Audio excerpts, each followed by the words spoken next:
की ख्वाहिश 3 मैंने बताई थी, एक रह गई थी। हर एक को चाहत, हर एक की ख्वाहिश, हर एक की मुराद 4 चीजों की सबसे ज्यादा होती है। हर कोई चाहता है मैं जवान रहूं, बूढ़ा ना हो जाऊं। जवान रहने का शौक हर किसी को है, इसीलिए तो बूढ़े अपने चेहरे पर काला खिसाब करते हैं कि मैं जवान दिखूं। और दूसरी, मैं खुश रहूं, कभी मेरे ऊपर गम ना आवे। इसके चक्कर में न जायज देखता है, न नाजायज, न हलाल, न हराम। बस मेरी बिल्कुल जिंदगी एडुकेट होनी चाहिए, खुशी ही खुशी, कभी गम ना आवे। और तीसरी चीज, मैं तंदुरुस्त रहूं, कभी मेरे ऊपर बीमारी ना आवे। हर कोई चाहता है। जर्रा बराबर बुखार तो दवाई। अभी कल तो तुझे सर्दी बुखार हुआ, आज दवाई? कि नहीं, तंदुरुस्ती बहुत बड़ी नियामत है। हर कोई तंदुरुस्त रहना चाहता है।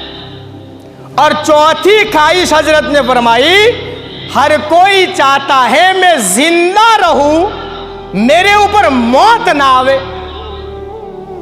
मरना कोई नहीं चाहता।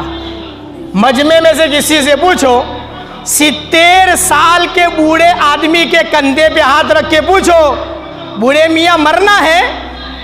बोल साहब दुआ करो अल्लाह जिंदगी में बरकत अता फरमाए। हर किसी को जिंदा रहना है, मरना के कोई पसंद नहीं करता। फिर हजरत ने 2 वाक़ये सुनाए। इससे पहले भी मैंने एक वाक़या तो सुनाया था। पहले ज़माने में एक बूढ़ी औरत थी, उसके घर में उसकी नवासी बीमार हो गई। नवासी बीमार हो गई। बूढ़ी अम्मा 70-80 साल की, वो अल्लाह से कहने लगी, अल्लाह मियाँ मैं बूढ़ी हो गई, मेरी नवासी इतनी बीमार है, डॉक्टरों ने हाथ ऊंचे कर दिए हैं, अब मौत के घाटे में जा रही है। अल्लाह मैं तुझसे दुआ करती हूँ कि मेरी उम्र मेरी नवासी को दे दे और उसकी मौत तू मुझे दे दे। वो बूढ़ी अम्मा ने दुआ की। अब उस जमाने के अंदर में लाइटें वगैरह तो थी नहीं। उस बूढ़ी अम्मा के घर के आंगन में काले कलर की बकरी बंधी हुई थी। बकरी, वो बूढ़ी अम्मा रात को घर में सोई, लाइटें वगैरह जो दिया वगैरह जो कुछ भी था वो बंद कर दिया, अंधेरा था। रात को उसकी वो काली बकरी छूट गई। चलती चलती चलती घर में आई, बूढ़ी अम्मा चारपाई पे सोई है। बकरी ने आकर बूढ़ी अम्मा का दुपट्टा मुंह में ले लिया। ये बकरियों की आदत होती है हर किसी का कपड़ा मुंह में लेने का, उसने भी लिया। बूढ़ी अम्मा एकदम खड़ी हुई, कौन है क्या है? अंधेरा था, हमारी तरह बटन लगाया और लाइट शुरू है, वो जमाना नहीं था। दिल में ख्याल आया, शायद मैंने अल्लाह से दुआ की थी कि अल्लाह तू मुझे मौत दे दे और मेरी जिंदगी मेरी नवासी को दे दे। शायद मेरी दुआ कबूल हो गई है। मलकुल मौत मेरे जो है चारपाई पे आ गए हैं। ये मलकुल मौत आए हैं।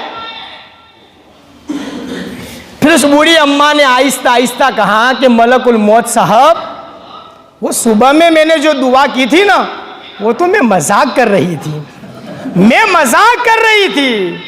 वो तुम एक काम करो, मेरी नवासी वहां सोई है, उसको ले जाओ, मुझे छोड़ दो भाई, मैं तो जिंदा रहना चाहती हूं। हर किसी की चाहत है कि मैं जिंदा रहूं, मुझे मौत ना आवे। मदीना मुनव्वरा में एक औरत उम्रा करने के लिए, हज करने के लिए गई है। मदीना मुनव्वरा के अंदर में जाना हुआ उस औरत का, मदीना के हरम में बैठकर अल्लाह से दुआ करने लगी कि अल्लाह मियाँ मुझे मदीने की मौत अता फरमा, जन्नतुल बकी में दफन होना मेरा नसीब मुकद्दर फरमा। दूसरे दिन वो लड़की बीमार हो गई, बुखार चालू हो गया। अब उसके साथ में जो ग्रुप में थे, जो रिश्तेदार, कहा कि तूने कल दुआ की थी ना जन्नतुल बकी में दफन होने की, शायद अल्लाह ने तेरी वो दुआ कबूल कर ली है, अब तू मरने वाली है, जन्नतुल बकी में जाने वाली है। वो औरत कहने लगी मैंने इतनी सारी दुआएं की, कोई कबूल नहीं हुई, खाली मरने की कबूल हुई। मरना कोई नहीं चाहता।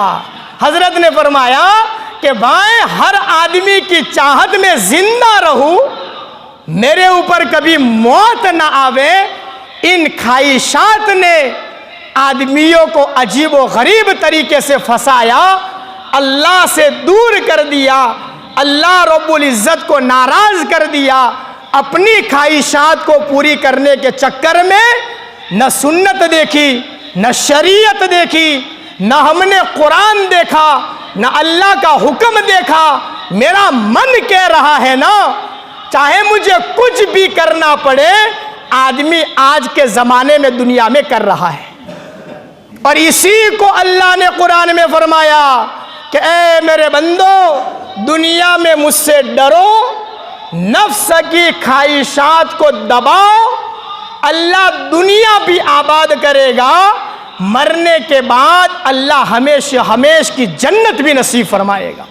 हालात हैं, परेशानियां हैं, दुनिया के हालात हमारे सामने हैं। कहीं जलजलों का आना, ज़मीनों का हिल जाना, बड़ी बड़ी बिल्डिंगों का ज़मीनों में धंस जाना, ये अल्लाह की बहुत बड़ी नाराज़गी की निशानी है।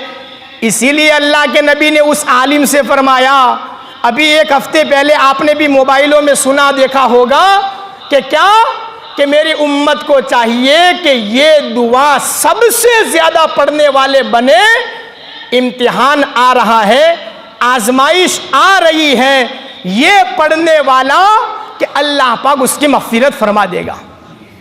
इसीलिए मैंने शुरू में सबको दुआ पढ़वाई कि भाई ये दुआ पढ़ो और अपने घर वालों को पढ़ाओ, खुद याद करो और इसका एहतिमाम करने वाले बन जाओ।